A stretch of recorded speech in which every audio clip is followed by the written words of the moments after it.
Hello, bachcho. Let's read this question. So this question says, a meter scale is balanced on a knife edge at its center. When two coins, each of mass 10 gram, are put one on the top of the other at 10 centimeter mark, the scale is found to be balanced at 40 centimeter mark. The mass of the meter scale is found to be x into 10 to the power minus kg. The value of x यहाँ पर आपको find out करके बताने है, ठीक है।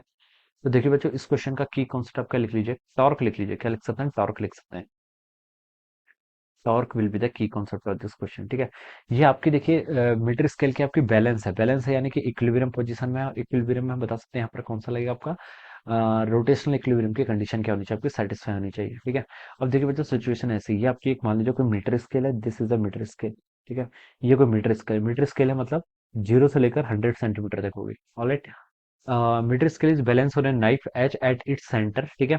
When two points each of mass 10 grams are put one on the top of the other at 10 centimetre mark. 10 centimetre, ये देखिए मान लीजिए आपका जीरो, यहाँ से आपकी मीटर स्केल स्टार्ट हो रही है। ये आपका 10 सेंटीमीटर है। 10 सेंटीमीटर को बच्चों में क्या बता सकता हूँ, 0.1 मीटर के इक्वल लिख सकता हूँ। यहाँ पर आपने दो कॉइन्स रखी हैं, एक कॉइन ये है, इसके ऊपर दूसरी coin on the top of other लिखा है, ये आपकी दूसरी कॉइन है, ठीक है। और मास इस कितना है, ईच का मास कितना है, 10 ग्राम के इक्वल है। तो बता सकता हूँ टोटल मास कितना होगा बच्चा, 20 ग्राम। और वो आपका डाउनवर्ड डायरेक्शन में ऐसा जाएगा, ठीक है। 20 को मैं क्या लिख सकता हूँ, 0.02 जी। ये आपका देखिए कॉइन्स का वेट है जो आपका ऐसे डाउनवर्ड डायरेक्शन में से एक्ट कर रहा है, ऑलराइट, ये बता दिया हमने। Each of mass 10 gram put on the top, ठीक हो गया। Other at the 10 centimetre mark the scale is found to be balance at 40 centimetre mark. Scale को देखिए कहाँ पर बैलेंस हो रही है, 40 सेंटीमीटर मार्क पे। तो यहाँ पर आपका ऐसे ये एज मान लीजिए, this is a knife edge, ठीक है। ये मान लीजिए यहाँ पर आपकी क्या हो रही है, बैलेंस हो रही है। तो यहाँ से यहाँ तक की बच्चों डिस्टेंस कितनी होगी, यहाँ से यहाँ तक की डिस्टेंस देखिए हम लिख सकते हैं कितनी, 40 सेंटीमीटर के इक्वल है। तो ये आपका 0.4 मीटर लिख लीजिए ये डिस्टेंस को यहाँ से यहाँ तक, ऑलराइट। और इस ये 1 मीटर की है, तो यहाँ पर इसका सेंटर होगा, स्केल का सेंटर देखिए कहाँ पर होगा, यहाँ पर होगा। टोटल 1 मीटर है तो इसका 50 सेंटीमीटर पर आपका सेंटर होगा। मान लीजिए ये आपका सेंटर है, तो यहाँ पर इसका जो स्केल का वेट होगा, मान लीजिए कैपिटल एम है, एम जी। ये आपका ऐसे वर्टिकल डाउनवर्ड डायरेक्शन में क्या करेगा, आपका एक्ट करेगा, ऑलराइट। तो ये तक तो 40 सेंटीमीटर था, तो बच्चों ये कितनी हो जाएगी आपकी, 0.1 मीटर के इक्वल हो जाएगी यहाँ से यहाँ तक की डिस्टेंस। और यहाँ से यहाँ तक की डिस्टेंस कितनी हो जाएगी आपकी, 0.3 मीटर के इक्वल हो जाएगी। ये आप लिख सकते हैं, क्योंकि 0.1 ये था, 0.3 ये हो जाएगा, ऑलराइट। अब देखिए बच्चों, इन दोनों फोर्सेस के कारण, इस फोर्स के कारण, इस mg के फोर्स के कारण, और इस एम कैपिटल, ये आपका कॉइन के वेट के कारण, और इस mg के कारण क्या लगेगा, आपका टॉर्क लगेगा, और अपोजिट डायरेक्शन में। तो इससे क्या होगा, आपका यहाँ पर बैलेंस होगा। तो बता सकते हैं, देखिए यहाँ पर नेट टॉर्क कितना होना चाहिए, यहाँ पर से आपका बैलेंसिंग टॉर्क है, तो ये आपका क्या होना चाहिए, एक दूसरे को कैंसिल करना चाहिए।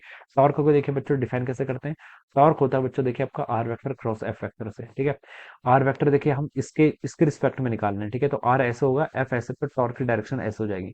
इसके रिस्पेक्ट में देखें तो आर वेक्टर ऐसे होगा, एफ वेक्टर ऐसा है, ठीक है। तो टॉर्क की डायरेक्शन ऐसे, तो टॉर्क देखिए इक्वल एंड एक टॉर्क क्या होगा, इक्वल एंड अपोजिट होना चाहिए, ठीक है। डायरेक्शन तो अपोजिट है, मैग्नीट्यूड भी क्या होना चाहिए, इक्वल होना चाहिए, तभी आपकी बैलेंसिंग की क्या होगी, सिचुएशन होगी, ठीक है।